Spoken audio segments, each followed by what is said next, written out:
Hi, welcome to this episode of The Daily. My name is Brendan Malone. Well, one of the things that's really intrigued me about this current election debate going on in the United States is the way in which supporters of Hillary and those people who oppose Trump, but aren't necessarily her supporters, have suggested that because Hillary Clinton has a life in politics and has spent a lot of her life in politics and has experience in politics, that somehow that means that she is automatically more qualified than Donald Trump is to be president, to hold the top job in politics.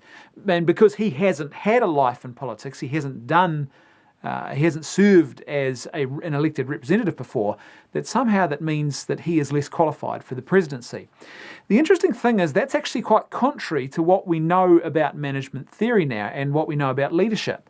The old theory used to be that you would start with someone who started, say, on the factory floor, and then you would promote them up the food chain and they would just keep getting promoted up the ranks. And the thinking used to be that as someone gained more knowledge of the various processes involved, and as they became more familiar and they aged and matured, that they would automatically be good at the next job up the hierarchy. Interestingly, though, we know that's not true now. What we often find is that people can be really good at one particular level of leadership or management, but you shift them up to the next tier and they are no good at all. Or they might be good at the next tier, but then the third tier that they move to, they just flounder and fail because that particular type of leadership requires a different set of attributes rather than a different or a certain type of experiences.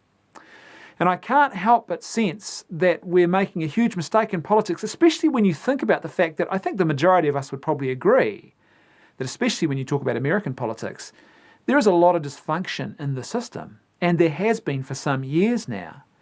And so it kind of intrigues me that we would say that someone who has been enshrined and embedded and very much part of propping up that dysfunctional system is somehow qualified for the very top job now. I think, interestingly enough, you look at our own country here in New Zealand, and we've got a classic case of this. We have a Prime Minister who, when you looked at him on paper, he didn't really have the qualifications. He'd only been in politics for about 6 years as an elected representative before he became Prime Minister. And he's been Prime Minister of our country ever since, 8 years. But he's only been in politics a total of 14 years. In 8 of those years, he has been Prime Minister of our country, and he's done a very good job. Interestingly, he's probably achieved more than other people who could have held that top job who had spent a lifetime in politics. And I think the reason he's been able to achieve certain things is because he brought a fresh set of eyes, because he had experiences and attributes that actually made him more suited to the role, but not necessarily based on the experiences he'd had in politics, but instead the experiences that he'd gained outside of politics and then brought into the system to make it better.